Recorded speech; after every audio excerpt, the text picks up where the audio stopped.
Un saludo cordial a los estudiantes de la materia de Teoría del Estado de la Universidad UPDS Santa Cruz. Con este video introductorio y que acapara la unidad 1 y 2 de nuestro programa, nosotros vamos a dar por inicio a la materia y vamos a proyectar eso que hemos denominado cómo es el Estado, si es un axioma, si es una realidad fáctica, para conocer desde dentro la realidad estatal que nos acoge y que acontece vivir como ciudadanos. En ese sentido, he llevado a la reflexión suya estas diapositivas que van a involucrar sobre todo el origen del pensamiento político y cómo ese pensamiento político se ha convertido en la sustancia de aquello que va a ser la propia teoría del Estado. Esta teoría del Estado no va a caer en saco roto porque va a involucrar que nosotros aprendamos y comprendamos de qué se está hablando cuando nos referimos con el calificativo de este gobierno es de izquierda, este gobierno es de derecha, o el Estado tiene un tinte productivista o antiproductivista, o el gobierno ejerce desde el Estado una forma autoritaria del poder o una forma libertaria del poder, no solamente para describir el contenido de los calificativos que mencioné, sino porque veremos cómo han evolucionado a lo largo del tiempo, sobre todo porque la gran controversia sobre el Estado está en torno a el individuo y su realidad colectiva.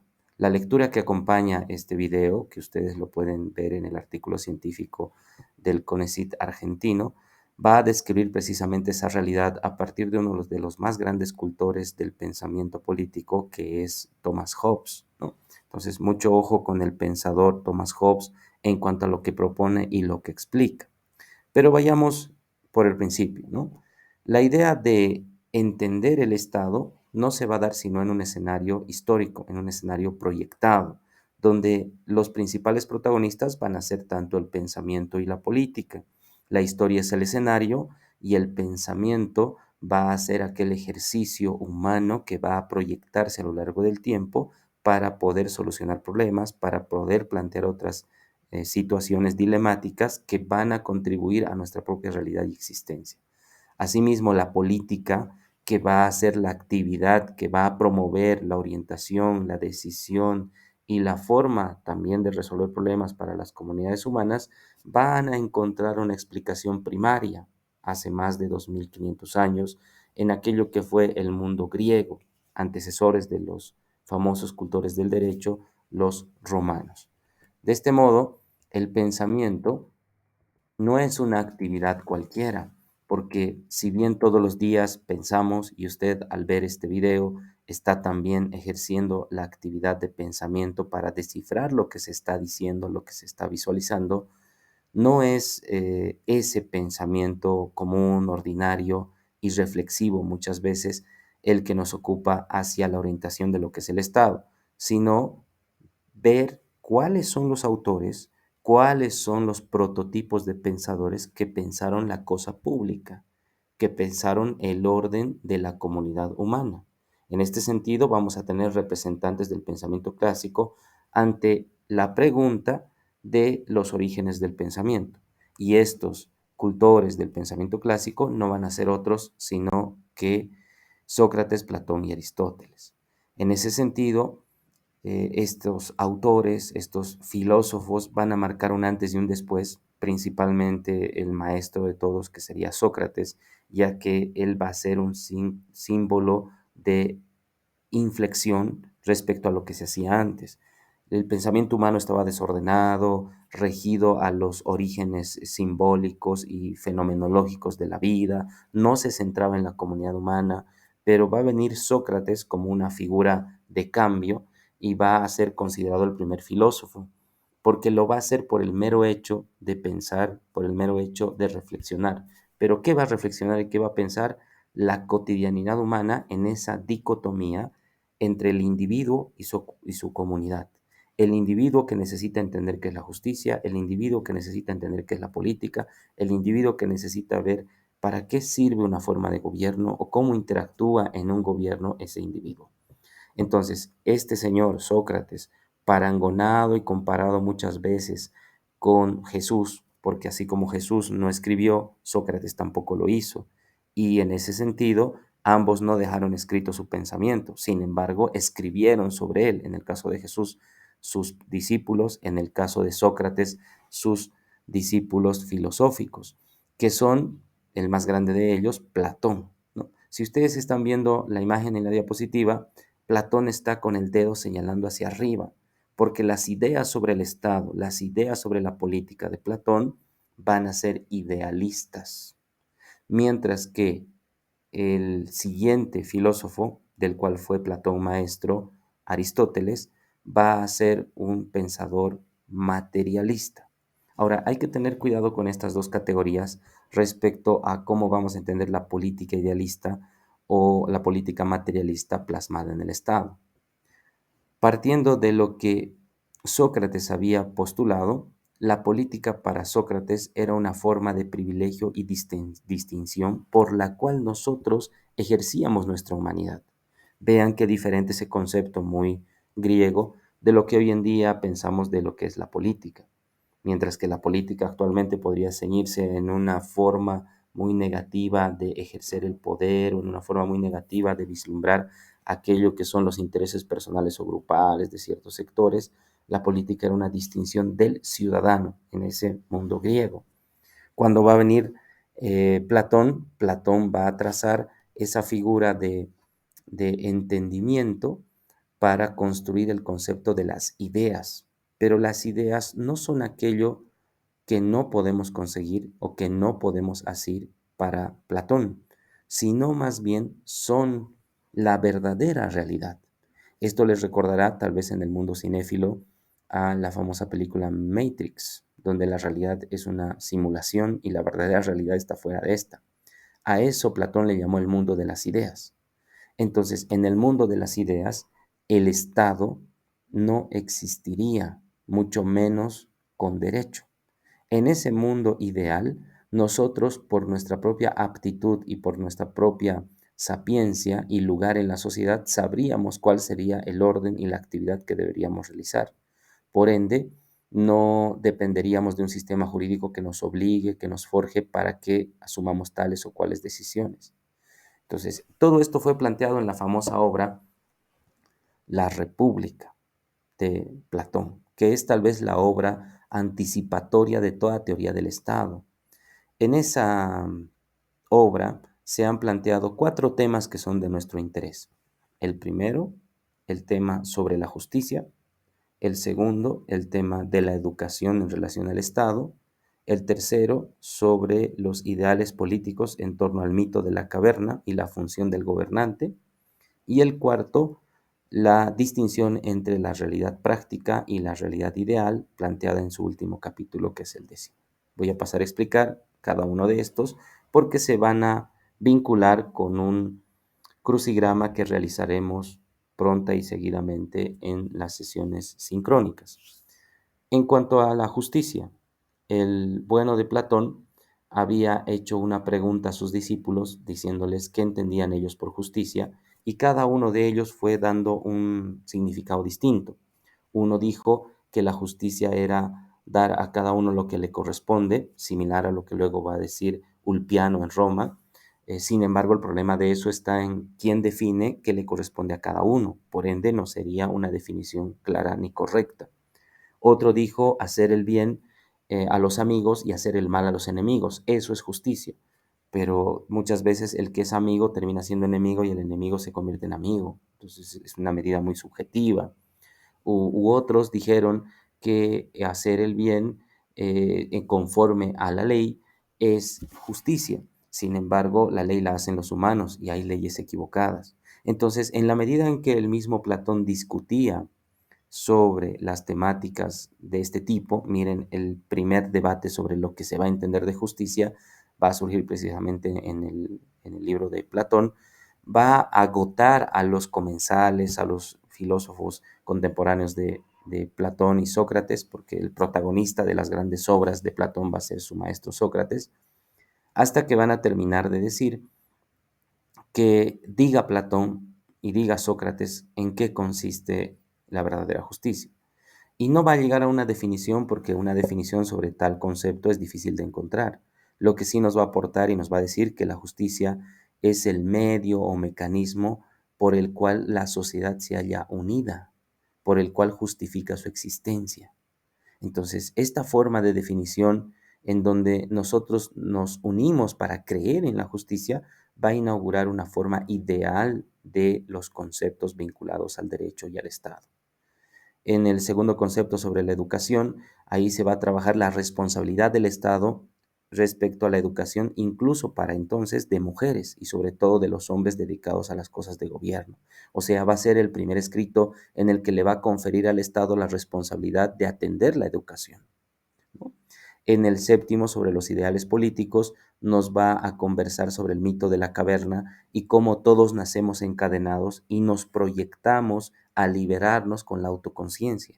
Y ese sería el líder o el político porque libera y conduce con la acción política al pueblo hacia mejores días. Salimos de nuestra caverna en la que nacimos, caverna de ignorancia, caverna de comodidades, caverna de retenciones de aquello que no nos permite avanzar, para encontrar mejores realidades fuera de esta, ¿no? Entonces, hay quienes aprovechan la caverna para dominar a hombres, de eso trataría la mala política, y hay quienes utilizan para llevarlos a niveles superiores de exaltación y de actividad. Tenemos ahí entonces dos miradas distintas. Respecto a los ideales políticos, nos va a introducir el concepto de la mímesis. La política termina siendo a veces una copia de la verdadera idea de política, porque la buena idea de política va a ser más perfecta, más loable, más útil para la vida humana, mientras que el reflejo de la política, que es la mímesis, o sea, la copia de la copia, va a ser siempre una degeneración. Por eso es que va a utilizar el concepto, ojo con esto, el segundo estado en perfección. O sea, el estado perfecto sería la idea del estado y el segundo estado en perfección sería aquello que los humanos construimos.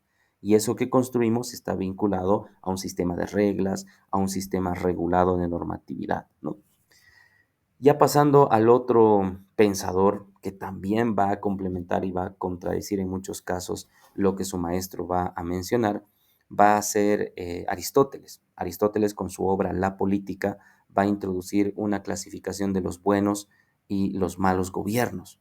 Centrándose en esto, el buen gobierno será aquello que se conoce como politeia o gobierno mixto para Aristóteles, mientras que para su maestro Platón habría sido la aristocracia, pero no en términos contemporáneos, sino la aristocracia en términos de los mejores hombres. ¿Y quiénes eran los mejores hombres? Los filósofos. Entonces, mientras que Platón decía, los mejores, los aristócratas de su sociedad deben gobernar, Aristóteles va a decir que tienen que ser un gobierno mixto para que el Estado funcione. Y ahí va a construir una jerarquía de gobiernos buenos y malos basados en la idea de que estos son de varios o de pocos, ¿no? El peor de ellos va a ser un gobierno tiránico, ¿no? Siendo no muy apreciado el concepto de democracia.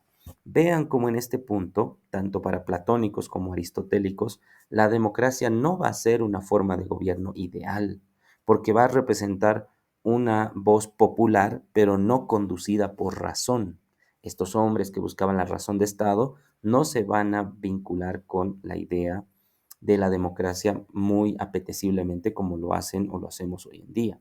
Y eso también tiene un porqué y nos lleva a la siguiente reflexión, porque la política no solamente es pensamiento, también es teoría, también es filosofía, y la diferencia entre estos debemos clarificarlo antes de seguir con el siguiente tema.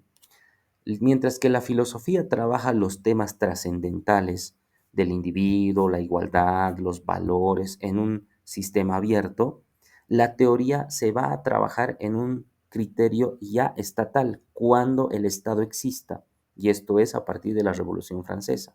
Entonces, filosofía es atemporal y trascendental desde el origen del ser humano. La teoría se trabaja en torno al Estado desde que existe modernamente, la Revolución Francesa y Norteamericana en adelante, y el pensamiento va a ser esa sustancia que va a unir ambas para poder trabajar las primeras ideas de los grandes conceptos que han surgido desde la antigüedad hasta nuestros días.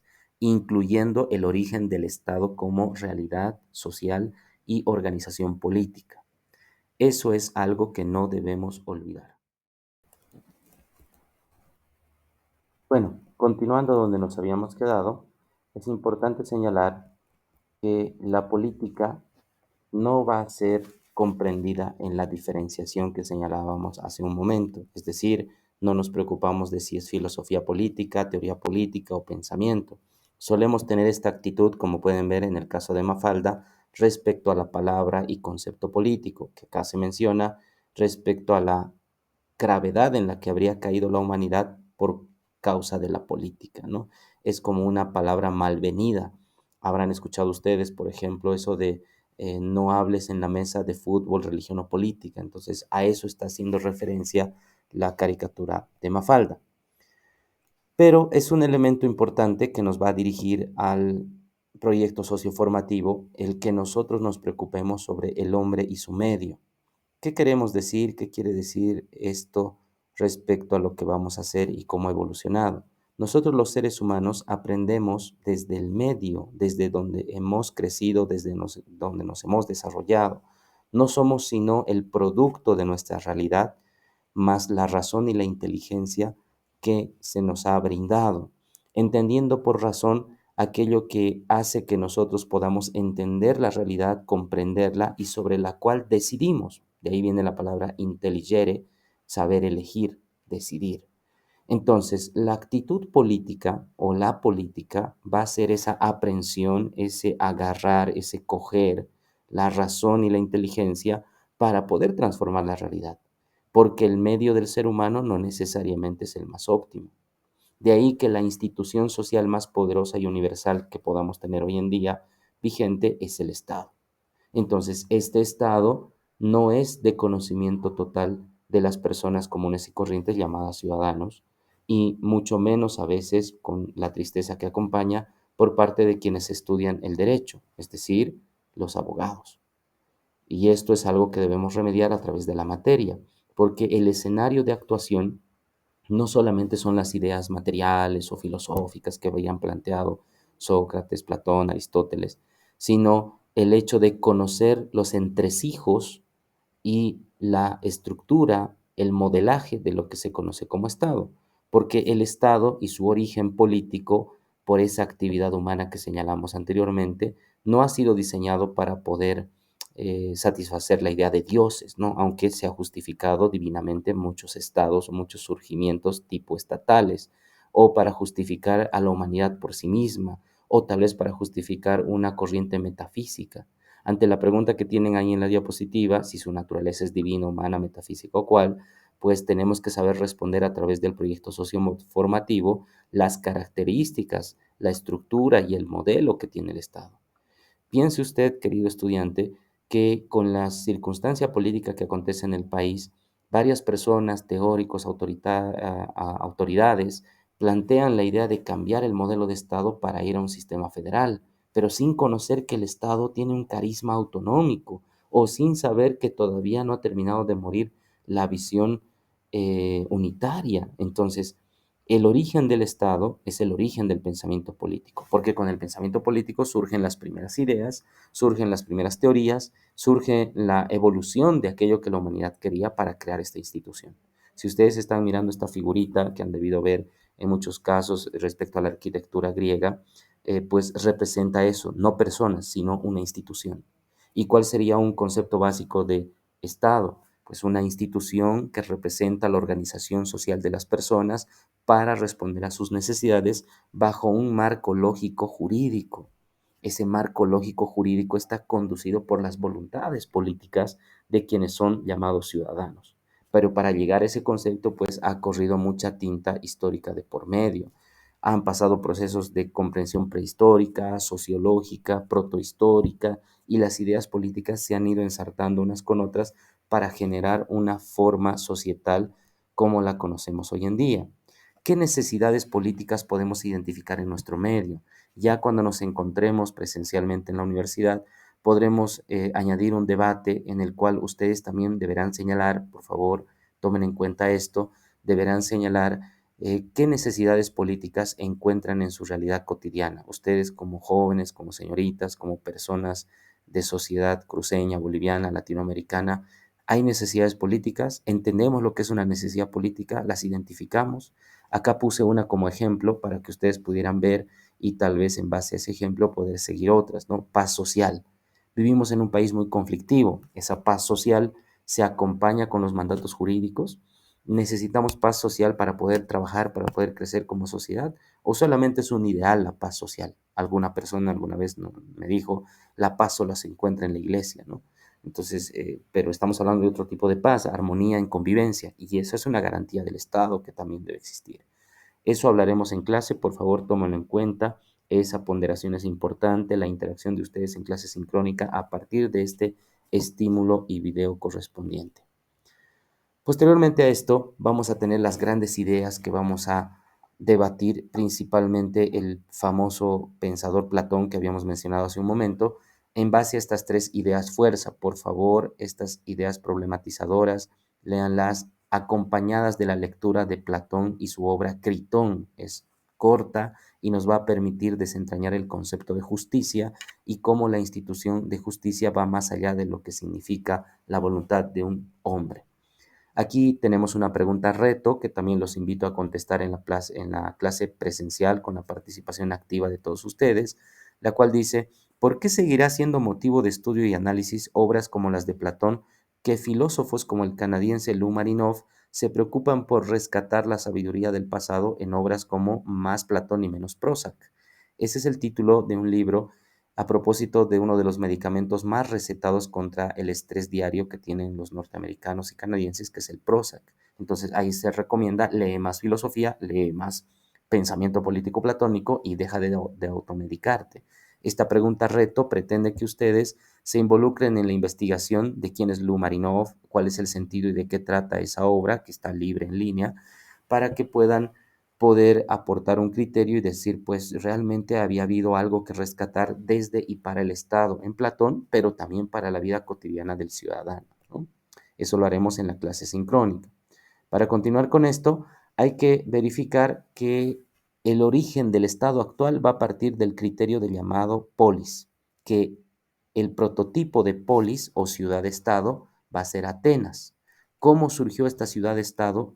En los orígenes, hace 2500 años aproximadamente, a través de una sociedad esclavista, clasista, que reflejaba una sociedad premoderna y que consideraba a los ciudadanos los privilegiados para participar en acciones y actividad política, ciudadanos que eran solo propios del lugar, que tenían una capacidad económica y que tenían la dote y tiempo para poder debatir los grandes temas, mientras que los no ciudadanos involucraban a las mujeres, los extranjeros, que en griego se dice metecos, y los esclavos, obviamente.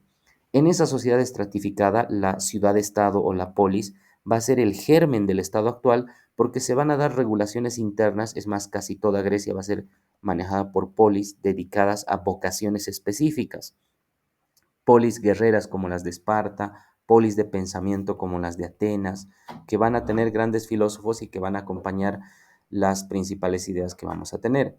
Acá, entre Atenas y Esparta, nosotros vamos a tener las principales instituciones primeras que van a aparecer en ese entonces, mientras que en Atenas va a aparecer la democracia, como una figura de rescate, de ensamblamiento con la base popular que tiene ese pueblo. En Esparta va a aparecer la oligarquía.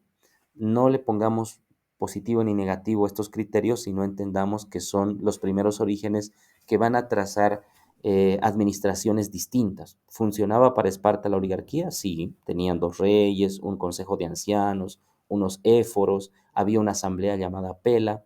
En el caso de Atenas, teníamos una democracia creada por el pensador Solón, se había creado el concepto de eclesía con la asamblea de ciudadanos, hoy muy importante que en Santa Cruz lo vivimos bajo la figura del cabildo o reunión de ciudadanos que pueden involucrar una demanda al poder público, y de esta asamblea se denominaban o dominaban los magistrados que ejecutaban las leyes y la bulé, que era un consejo para preparar los asuntos que tenían que abordarse. Y así cada polis, como la ateniense o la espartana, tenían su propia institucionalidad. Todo esto va a ser, dije, el germen de todo lo que va a significar esa forma de llevar adelante una organización social llamada polis. La polis pensante por excelencia va a ser obviamente la ateniense, audaces viajeros y mercaderes que van a transmitir ese contacto con una realidad distinta en las acciones políticas, en pensar la política. Y hay un debate interesante sobre cómo las polis del continente, las que no tenían vinculación con el mar, prefirieron conformar ciudades aristócratas y oligárquicas, ¿no? Concentradas o en los mejores o en un grupo de personas interesadas en un bien común, mientras que las que eran polis costeras prefirieron democracias por la intensa actividad comercial que tenían, ¿no? Es un trabajo digno de estudio para ver por qué sucedió de esa manera. Ya en el pensamiento político de Oriente, ustedes van a poder tener esto en diapositiva, claramente ven que es una notable diferencia respecto a lo que hace el mundo occidental griego respecto al origen estatal. En el caso del mundo oriental, vamos a tener a los sumerios, a los persas, egipcios, indios, japoneses y chinos. De todos estos, se va a destacar sobre todo China, considerando que los sumerios, persas, egipcios, indios y japoneses sí van a crear instituciones en torno a su figura de gobierno, en torno al caudillo que va a gobernar. En Japón, por ejemplo, el Mikado, ¿no? O en la India la constitución de castas, o en Egipto la constitución del faraón, o en Sumeria los pátesis. Pero China sí va a crear un criterio de conformación y administración de la cosa pública basada en los deberes de los ciudadanos y en el rol virtuoso que deben seguir estos, muy parecido a lo que Aristóteles va a plantear. Por eso es que los más grandes pensadores de esa China milenaria van a ser Lao Tse y Confucio, en los cuales van a aportar la idea del orden del cielo como ley natural, la idea de la creación y justificación de virtudes y el justo medio, van a querer buscar ese altruismo, ese ánimo de justicia, el sentido ritualista, el conocimiento del bien y del mal, aquello que también va a contagiar en una interinfluencia con el mundo occidental a partir de lo que va a plantear Aristóteles. Entonces, este mundo de pensamiento político nos va a aportar diferencias que es bueno que nosotros conozcamos. Mientras que el Oriente va a ser dogmático cerrado, el Occidente va a tener una convicción de la religión como algo privado.